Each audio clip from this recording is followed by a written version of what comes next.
Hello friends, professor Vinod Singla. हमने issue of shares का topic start किया हुआ है। पिछले 3 लेक्चर्स में हमने शेयर्स के बारे में काफी कुछ पढ़ा। अभी शेयर्स के संदर्भ में ही एक और छोटा सा टॉपिक है जो हमारे पास जो मेन चैप्टर चल रहा है, it is issue of shares. और इसी में एक थ्योरेटिकल कंसेप्ट है, इस नेम इज बुक बिल्डिंग। विदेशों में ये कंसेप्ट काफी समय से चला आ रहा है। इंडिया में अभी रिसेंटली ही ओरिजिन हुआ है इसका। जब कैपिटल मार्केट की डिमांड एंड सप्लाई फोर्सेस के साथ जब शेयर्स का प्राइस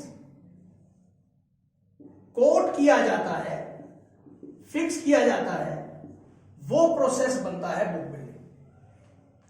मींस कंपनी जब अपने शेयर्स इशू करती है तो लोगों को वो किस रेट पे इशू किया गया है वो रेट इन्वेस्टर्स के द्वारा डिसाइड किया जाएगा। ये जो मेथड है, ये जो पैटर्न है, this is called book building. It's a very simple method and very good one also. ये मेथड किस प्रकार से काम करता है इसके बारे में हम थोड़ा सा समझते हैं। कंपनी सबसे पहले एक लीडर का अपॉइंटमेंट करती है। That leader is known as book runner. ये जो बुक रनर है ये सारी इस प्रक्रिया को करेगा और किसी भी शेयर्स का प्राइस फिक्स करेगा। वो किस प्रकार करेगा, just look at this now. कि फर्स्ट वन में एक बुक रनर अपॉइंट किया गया। कंपनी इस बुक रनर के साथ एक मीटिंग अरेंज करने के बाद एक प्रोस्पेक्टस, जिसको हम ड्राफ्ट प्रोस्पेक्टस या प्रोसीजर्स के रूप में हम काउंट कर सकते हैं। इसके अंदर डिटेल्स होंगी कि किस प्रकार से इस प्रक्रिया को अंजाम दिया जाएगा, किस प्रकार से इस सारे प्रोसेस को किया जाएगा। That is called the draft prospectus. ये वाला प्रोस्पेक्टस सेबी के पास डिपॉजिट किया जाएगा, उन तक पहुंचाया जाएगा कि हम लोगों ने ये ड्राफ्ट प्रोस्पेक्टस बनाया है। ये जो बुक रनर है ये एडवर्टीजमेंट के थ्रू या जो भी ये प्रोसेस अपनाना चाहे अपने जिन भी लिंक्स के साथ लोगों तक अपनी बात पहुंचाएंगे। ये जो बुक रनर है कि कंपनी इस प्रकार से शेयर्स इशू कर रही है और इन्वेस्टर्स ने अपने रेट्स देने हैं कि किस रेट पर वो खरीदने के लिए तैयार है। तो एडवर्टीजमेंट किया जाएगा बुक रनर के द्वारा। ये जो ड्राफ्ट प्रोस्पेक्टस है ये जो विभिन्न हमारे टॉप मोस्ट इंस्टीट्यूशंस हैं उनके पास भी डिपॉजिट करवाया जाएगा दिस ड्राफ्ट प्रोस्पेक्टस। किस डेट तक ये सारी की सारी बिडिंग्स, बोलियां इन्वेस्टर्स के द्वारा आ जानी चाहिए, वो डेट भी इस प्रोस्पेक्टस के अंदर फिक्स होगी। और इस बुक रनर के पास एक फाइल होगा जिसके अंदर वो सारा रिकॉर्ड मेंटेन करेंगे जितनी भी बिडिंग्स आएंगी। बिडिंग्स मींस जो इन्वेस्टर्स ने बोलियां लगाई हैं कि हम इस रेट पे खरीदने के लिए तैयार हैं। ये जो मैं ये वर्ड बोल रहा हूं, इट्स दिस रेट और प्राइस, ये बहुत इंपॉर्टेंट है। इस रेट का फिक्सेशन कंपनी नहीं कर सकती, लेकिन कंपनी एक वो लोअर प्राइस जरूर इशू करेगी जो बताएगी जिससे कम पर कंपनी कोई भी बोली एक्सेप्ट नहीं करेगी। वो रेट कुछ भी हो सकता है as per the companies norms, guidelines, उनकी स्थिति के अनुसार, लेकिन एक बैंडविड्थ या रेंज जरूर मेंशन की जाएगी जो अप्रोक्सीमेटली 20% से ज्यादा नहीं हो सकता, मोर देन 20% नहीं हो सकता। जस्ट सपोज कि कंपनी अगर 100 रुपए रेट फिक्स करती है तो जो एक रेंज बनेगा, जो एक बैंडविड्थ जिसको हम बोल रहे हैं 20%, 100 से 120, इसके बीच में रेट फिक्स किया जाएगा। तो मिनिमम रेट जो 100 रखा गया, मैक्सिमम 120। अब इसके बीच के रेट्स की इन्वेस्टर्स के द्वारा बोलियां मंगाई जाएगी और जहां पर भी मैक्सिमम, जिस रेट के ऊपर बोलियां होगी, जहां पर मार्केट की डिमांड एंड सप्लाई आपस में जहां पर मैक्सिमम होगी, वो रेट बिडर के द्वारा, इस बुक रनर के द्वारा फिक्स कर दिया जाएगा। तो जैसी वो रिकॉर्ड बिडिंग्स आएंगी, लास्ट डेट पर वो जो है बिडिंग्स क्लोज कर दी जाएगी और उसके बाद फिक्सेशन ऑफ प्राइस हो जाएगा। जो भी प्राइस डिसाइड किया जाएगा, मैक्सिमम जिसके ऊपर बोलियां लगी होंगी वो रेट फिक्स कर दिया जाएगा और उस रेट के ऊपर कंपनी अपने शेयर इशू कर देगी। यहां पर जो खास बात है वो ये है कि what ever the price is fix, just suppose 100 से 120 के बीच में 110 रुपए प्राइस फिक्स किया गया, तो जिन लोगों ने 111, 112, 120 रुपए भी बोली लगाई है उनको भी 110 रुपए के ऊपर ही दिया जाएगा, और जिन्होंने से कम पे लगाई है वो तो एलिजिबल ही नहीं होंगे क्योंकि उन्होंने इस रेट से कम लगाई थी, मतलब वो इस रेट पे लेने के लिए तैयार नहीं होंगे। This is cold book building, और हमारे देश में अब ये भी चलन में है। और कोई भी कंपनी, लेकिन कोई भी कंपनी में भी खास बात जो है वो ये है कि जिसकी रेपुटेशन मार्केट में बहुत अच्छी हो वही कंपनी इस बुक बिल्डिंग के प्रोसेस को कर सकती है, तभी लोगों का फेथ उसके अंदर बनेगा। तो इसके अगर हम कुछ एडवांटेज जानना चाहें, क्या फायदे हैं, तो बेसिकली फायदा यही है क्योंकि ये रेट लोगों के द्वारा, मींस इन्वेस्टर्स के द्वारा फिक्स किया गया है, इसलिए हम ये मान के चलते हैं कि बिल्कुल जितने भी कंपनी शेयर बेचना चाहेगी वो मैक्सिमम लोग उसको सब्सक्राइब कर लेंगे। इसी प्रकार कोई भी पैसा डूबने की संभावना नहीं होगी, यानी जितने कंपनी को पैसे की जरूरत है, जितने शेयर कंपनी इशू कर रहे हैं वो लोग हाथों हाथ खरीद लेंगे क्योंकि ये लोगों के द्वारा ही घोषित किया गया है। तो यहां पर कोई भी पैसे ना आने का जो पॉइंट है वो लागू नहीं होगा, और कंपनी जितने भी शेयर्स इशू कर रही है वो सारे के सारे सब्सक्राइब किए जा सकते हैं। बस इसमें कमी यही कह सकते हैं कि जो बिल्कुल एक बहुत वेरी वेल एस्टेब्लिश्ड कंपनी होगी वही इस प्रोसेस को अपना सकती है, बाकियों के लिए ये व्यवस्था शायद काम ना करे। तो ये है हमारे पास जो बुक बिल्डिंग का प्रोसेस, और बहुत बड़े इश्यूज के लिए बहुत बड़ी मात्रा में जब आपको कैपिटल फॉर्मेशन करना होता है तभी ये इशू कामयाब है। थोड़े अमाउंट के लिए बुक बिल्डिंग का प्रोसेस लागू करना उचित नहीं है। इसी को मैं एक एग्जांपल के थ्रू आपको समझाता हूं कि बुक बिल्डिंग का प्रोसेस किस प्रकार से कार्य करता है, किस प्रकार से एक रेट फिक्स किया जाता है बुक रनर के द्वारा। Just look at the example now. Just suppose कि कंपनी 5 लाख शेयर्स इशू करना चाहती है और इसने जो रेट्स का फिक्स किया हुआ है that is 400 to 440, 400 to 440 rupees rate fix किया हुआ। जस्ट सपोज कि जो प्राइस है अगर ये 440 मैक्सिमम है तो इस पे जो बिड क्वांटिटी आई है इट्स जस्ट एन अजम्पशंस कि हम किस प्रकार से एक सम को सॉल्व करने जा रहे हैं कि जस्ट सपोज कि 1 लाख शेयर्स के लिए लोग इस रेट पर अप्लाई करते हैं। अप्लाई मींस किस रेट के ऊपर 1 लाख शेयर्स खरीदने के लिए तैयार है, तो 440 रुपए फिक्स किया गया बिडर्स के द्वारा, इन्वेस्टर्स के द्वारा, और उस पर अभी 1 लाख शेयर्स ही बिक सकते हैं, जबकि कंपनी कितना बेचना चाहती है 5 लाख। और हम यहां पर इसको कम्युलेट करते शुरू कर देते हैं, तो अभी हमारे 1 लाख शेयर्स बिक सकते हैं 440 पे। लेकिन क्योंकि कंपनी का टारगेट पूरा नहीं हो रहा, जस्ट सपोज की कंपनी ने इसको कम कर दिया 430, 10 रुपए रेट डाउन कर दिया। कंपनी मींस की बिडर्स जो है अलग अलग जो रेट लेंगे 400 से 440 के बीच में, कि 430 शेयर के ऊपर जस्ट सपोज की 1.25 लाख शेयर और बिक सकते हैं। तो जो 440 पे 1 लाख बिकेंगे और 430 पे तो बिकेंगे। In that sense we can say कि टोटल नाउ 2,25,000 शेयर्स हो गए। लाख ये 1.25 लाख ये, दैट मीन्स 2,25,000। अभी भी टारगेट पूरा नहीं हुआ, कंपनी रेट्स को और रिड्यूस कर रही है। नाउ इट्स 420 नाउ, और ये वाला अमाउंट बढ़कर 1,35,000 शेयर्स और हो गया। मतलब इस रेट पर these are the new shares जो कि बिकने के लिए तैयार है।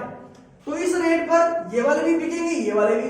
तो इसी को जब हम कम्युलेट करते हैं तो it becomes 3,60,000। Still target is very much far away. Company ने 5 जो बोलियां आई है वो 5 रुपए रेट और कम हो गया 415, और इसके ऊपर 1,40,000 शेयर्स और बिक सकते हैं। Just see this, 5 lakh shares यहां बिक चुके हैं। और कंपनी अगर इसके रेट और डाउन होते हैं, 410 रुपए होते हैं या 400 रुपए होता है, तो जस्ट सपोज कि 1 लाख मोर आ गए तो इट बिकम्स 6 लाख। इस प्रकार से ये चलता चला जाएगा टिल 400 रुपीज। लेकिन जहां पर कंपनी का टारगेट पूरा हो जाता है, then this rate is called cut off price, और कंपनी इस रेट के ऊपर अपने सभी शेयर्स यानी 5 लाख के 5 लाख शेयर्स इशू कर देंगी। तो जिन्होंने 420, 430, 440 के भी रेट लगाए हैं, उनको भी 415 के हिसाब से दे दिया जाएगा। ये इनको कुछ नहीं मिलेगा क्योंकि इन्होंने निर्धारित रेट से कम बीडिंग की थी। तो दिस इज कॉल्ड कि बुक बिल्डिंग का प्रोसेस किस प्रकार से काम करता है। आई होप आप लोगों को ये समझ में आ गया होगा। तो ये सारे जो कंसेप्ट्स मैंने आपको अभी तक बताए हैं पिछले लेक्चर्स में भी, ये सारे के सारे कंसेप्ट्स इश्यू ऑफ शेयर्स का थ्योरेटिकल पोर्शन कवर कर देता है। आज मैं आपको इस लेक्चर में प्रैक्टिकल पोर्शन स्टार्ट करवा रहा हूं।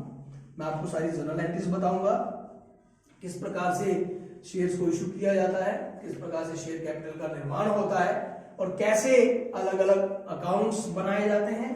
बेसिकली हम दो अकाउंट्स के बारे में बात करेंगे, that is bank account basically one, और second one is balance sheet. हम इन दो के बारे में बात करेंगे। तो इश्यू ऑफ शेयर्स के अंदर जनरल एंट्री किस प्रकार से होती है, किस प्रकार से एक सम किया जाता है, जस्ट कंसंट्रेट ऑन दैट। जैसे मैंने आपको बताया कि कंपनी अपने शेयर्स की जो कीमत लेना चाहती है वो यूजुअली 4 स्टेप्स में ले लेती है। That is first one is application money. ये मैंने आपको जब हम शेयर्स को किस प्रकार से इशू किया जाता है उसमें मैंने थ्योरेटिकल पोर्शन में आपको सब बताया था। एप्लीकेशन, जब लोग अप्लाई करते हैं तो उसके साथ ही एप्लीकेशन मनी देते हैं। कंपनी जब उनको शेयर्स अलॉट करती है तो उस वक्त अलॉटमेंट के पैसे मांगे जाते हैं। उसके बाद डिफरेंट कॉल्स, बेसिकली हम 2 ही कॉल्स का जिक्र करते हैं, that is first call and second call. तो इस प्रकार ये 4 स्टेप्स में कंपनी अपने सारे के सारे रुपए मंगवाती है। फ्रेंड्स, हर एक पॉइंट के ऊपर 2 जनरल एंट्रीज की जाएंगी। वो किस प्रकार से होंगी, just look at this now. The first one is, company के पास सबसे पहले एप्लीकेशन मनी आई। कंपनी में जो भी लेन देन होगा वो कैश में नहीं होगा, दैट इज बैंक चेक के थ्रू होगा या ड्राफ्ट के थ्रू। तो कंपनी के पास पैसा आया, debit word comes in, bank account debit. किस रूप में आया, दैट इज एप्लीकेशन। और एप्लीकेशन क्या है, application, allotment, first call, second call, all are part of shares. Share capital के पार्ट है।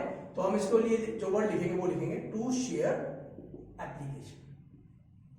और इसकी नरेशन में, इसकी एडजस्टमेंट्स, इसकी जानकारी के पॉइंट ऑफ व्यू से क्या लिखेंगे, being share application money received, share application money प्राप्त की गई। ये एप्लीकेशन मनी अपने आप में कुछ नहीं है, it is a part of share capital. और हमने इस शेयर एप्लीकेशन के अकाउंट को क्लोज करना है। It will be debited.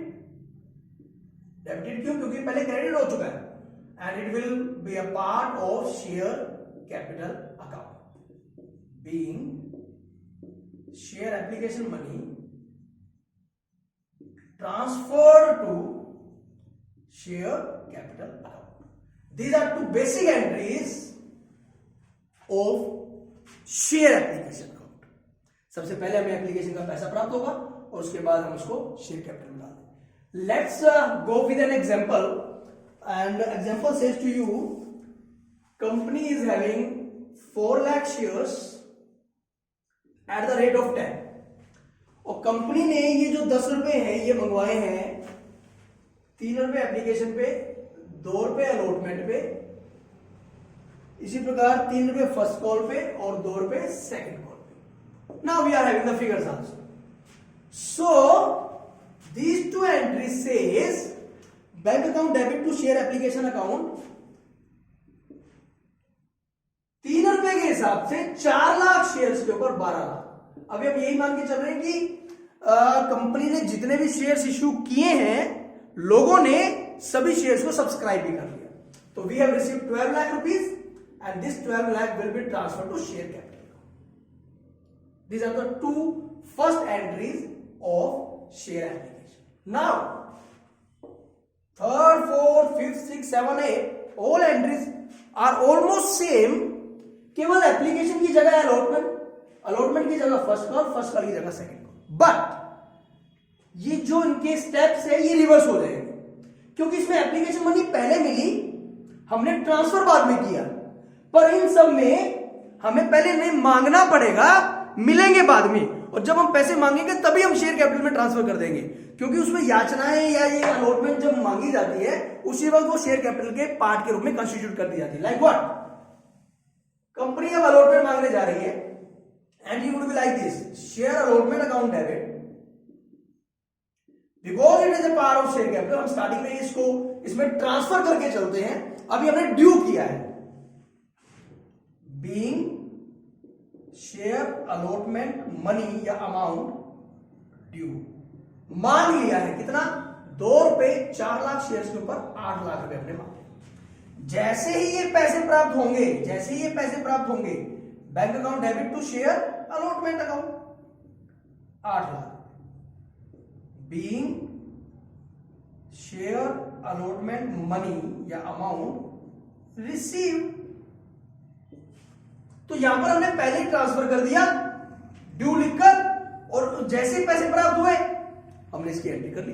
तो यहां पर क्या हुआ कि जो एंट्री पहले बैंक में एप्लीकेशन के रूप में हमें प्राप्त हुआ था, वो अब अलॉटमेंट 4th नंबर पे प्राप्त हो रही है। पहले हमने ड्यू किया, ड्यू इन द सेंस हम जो ट्रांसफर करने वाला कंसेप्ट कर रहे हैं वही ड्यू वाला कंसेप्ट है। ये जो 2 एंट्रियां हैं ड्यू करने की और मिलने की, ये बार बार एंट्री चलेगी। तो ये हम लोगों ने अलॉटमेंट का ट्रीटमेंट इसके अंदर कर दिया कि हमने अलॉटमेंट ड्यू की, उसके बाद प्राप्त हो गई। ये जो मैं अभी आपको सब बता रहा हूं, it is at the assumption कि कंपनी जितने शेयर बेचना चाह रही है, लोगों ने उतने अप्लाई भी कर दिया, लोगों ने सभी सब्सक्राइब कर दिया, सारे के सारे पैसे आ भी गए, कोई डिफॉल्टर भी नहीं है। जैसे जैसे हम आगे बढ़ेंगे तो सारे कंसेप्ट धीरे धीरे चलेंगे। अभी ये बेसिक्स पॉइंट्स हैं, ये 4 जगह एंट्री हो चुकी है, 4 और है हमारे पास। How will they work, just concentrate on this things. 5वीं एंट्री में हम फर्स्ट कॉल ड्यू करेंगे।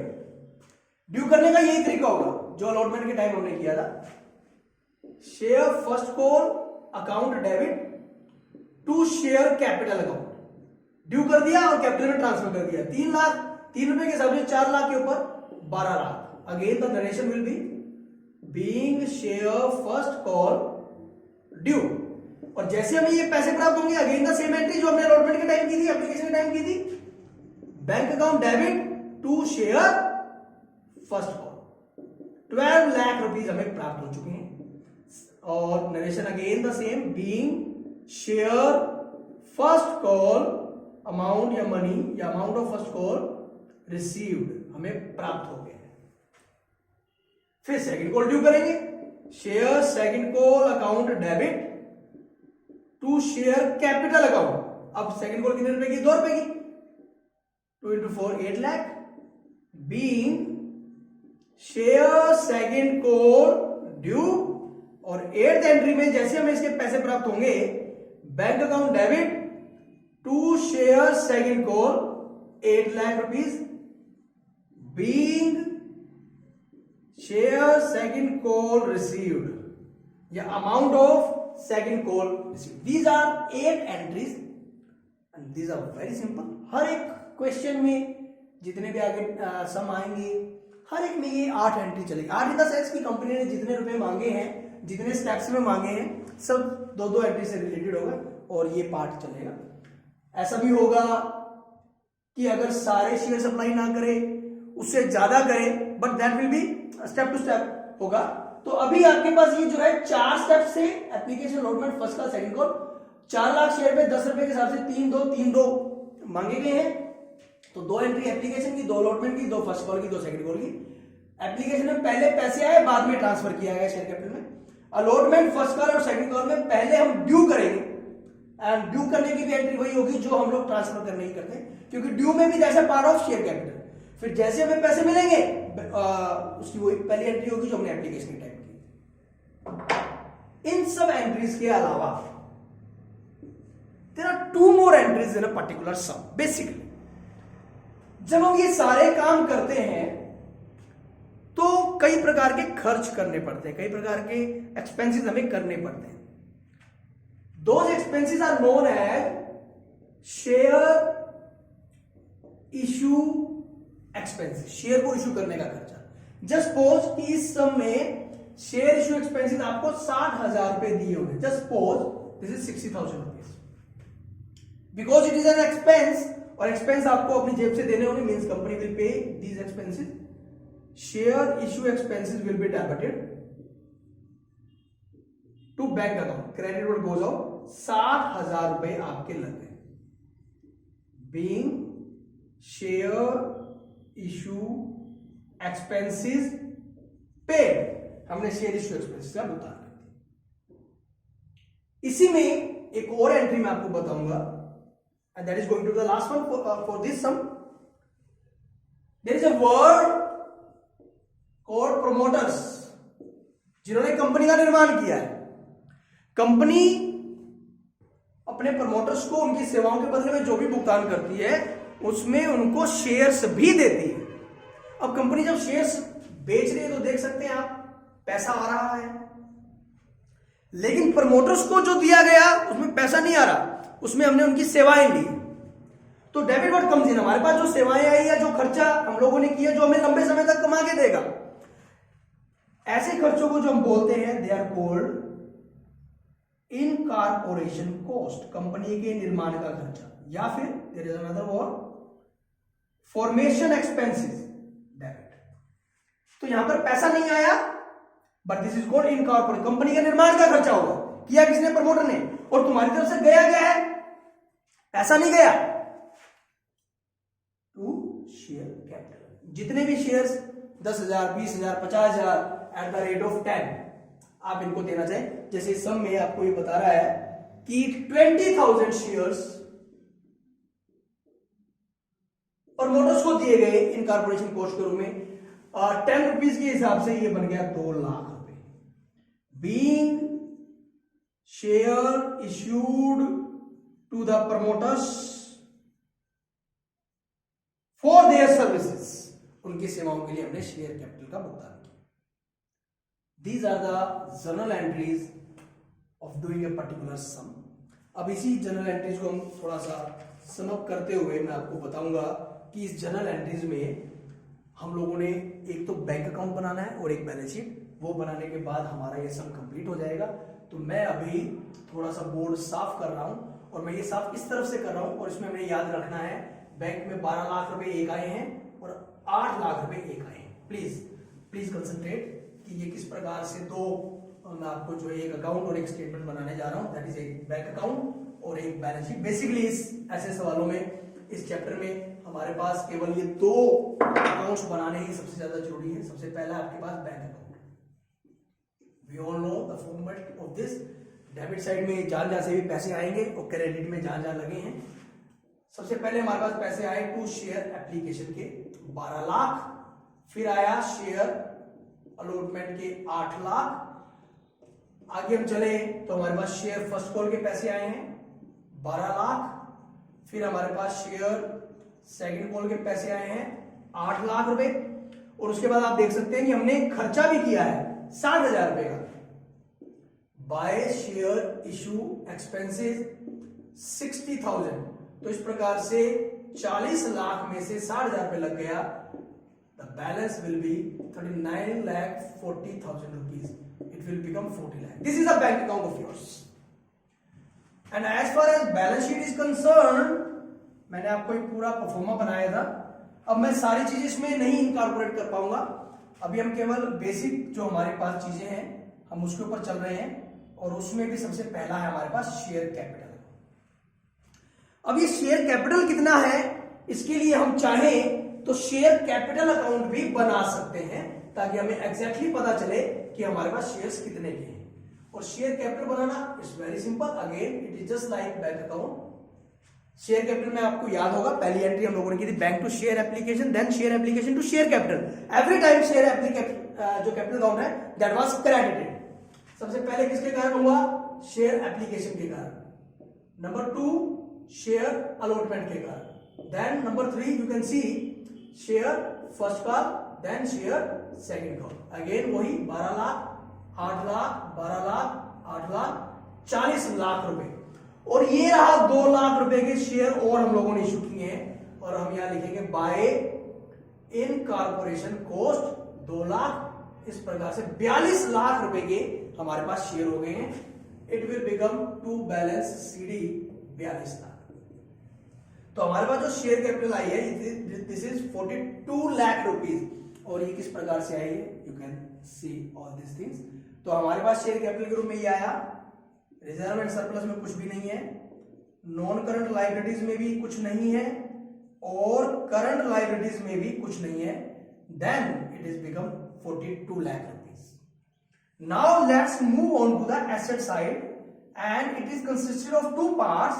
They are namely non-current assets and second one is current assets. Current assets में सबसे इंपॉर्टेंट चीज क्या आएगी, बैंक अकाउंट। और बैंक में आपके पास कितने रुपए आए हैं, 39,40,000 रुपए। आई होप यहां तक आपको सारी चीजें क्लियर हो गई हो। फ्रेंड्स, ये जो शेयर इशू एक्सपेंसेस हैं और एक ये इनकॉर्पोरेशन कॉस्ट है, वैसे मिसलेनियस वर्ड होते हैं लेकिन इस कंपनीज की बैलेंस शीट में मिसलेनियस वर्ड का प्रयोग नहीं किया गया है। एंड वी ऑल नो ये एक्सपेंसेस हमें लंबे समय तक कमा के देने वाले हैं, इसके कारण हम लोगों को इतनी सारी कैपिटल का निर्माण हुआ है। These are the part of our assets side, share issue expenses and incorporation cost. इन दोनों चीजों के लिए जो एक वर्ड यूज किया जाता है that is unamortized expenses. The word is unamortized expenses. ये जो है हमारी अमूर्त जो खर्चे हैं, संपत्तियां हैं, हम इन्हें जो है एक तरीके से देख नहीं सकते, छू नहीं सकते, लेकिन these are performing very important part in the formation of our share capital. This will become the part of non current assets और इसी के अंदर एक वर्ड बनाया जाएगा अदर नॉन करंट एसेट्स। ये अदर का पार्ट बनेगा फ्रेंड्स, और अदर में भी जो वर्ड आएगा that is unamortized expenses and these are 2,60,000 and the total of these is 42 lakh rupees. This is how we incorporate these things in the balance sheet and I hope आपको समझ में आया होगा। मैं एक बार फिर से थोड़ा सा बता देता हूँ। This is a bank account 39,40,000 रुपए, this is the share capital 42 lakh रुपए। तो लायबिलिटी साइड का जोड़ 42 आया तो उसका भी जोड़ 42 लाख आना चाहिए, जिसमें बैंक ये आ चुका है। और ये नॉन करंट एसेट्स में जो मैंने वर्ड लिखा है अनअमोर्टाइज्ड या अदर नॉन करंट, तो इसमें मैं आपको एक चीज बता देना चाहता हूं कि जितने भी खर्चे हैं, हमारा जो अकाउंटिंग स्टैंडर्ड है, जो कंपनीज एक्ट है, वो ये कहता है कि जो खासकर प्रीलिमिनरी एक्सपेंसेस है उसको 1 साल के अंदर अंदर राइट ऑफ करना है, या तो सिक्योरिटी प्रीमियम अकाउंट में से किया जाएगा या फिर प्रॉफिट एंड लॉस अकाउंट में से किया जाएगा। तो जितना, और जो अनअमोर्टाइज्ड एक्सपेंसेस होते हैं उसमें जो हिस्सा हम राइट ऑफ कर देते हैं वो तो राइट ऑफ हो ही जाएगा, हर साल कोई ना कोई हिस्सा राइट ऑफ होगा।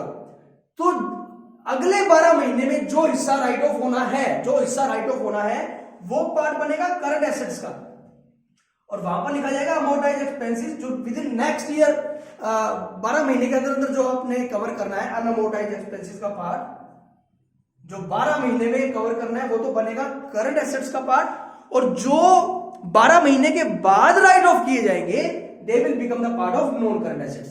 तो इसी चीज को मैं थोड़ा सा दोबारा से यहां लिख रहा हूं साफ सुथरा आप लोगों के लिए, और ये किस प्रकार से काम करेगा।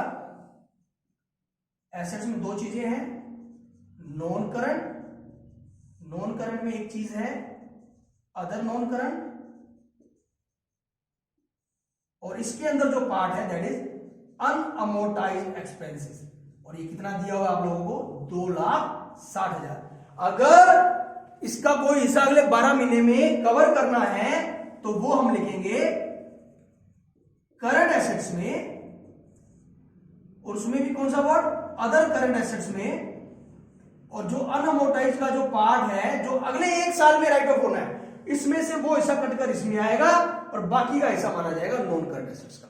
इस प्रकार से ये टॉपिक आपका काम करेगा कि हम लोगों ने अनअमोर्टाइज्ड एक्सपेंसेस को किस प्रकार से राइट ऑफ करना है। तो आज के लिए मैं इसमें इतना ही बताऊंगा आपको। इन्हीं चीजों को हम आने वाले लेक्चर्स में और सवालों के साथ और सम्स के साथ, जिसमें मैं आपको प्रीमियम के बारे में, calls in advance, calls in arrears, forfeiture, over subscription and again the balance sheet will be there, bank account will be there, हम आने वाले लेक्चर्स में इन सब के बारे में और पढ़ेंगे। आई होप आज का ये टॉपिक आपको समझ में आया होगा और पसंद भी आए। तो आज मेरी तरफ से इतना ही। Thank you very much.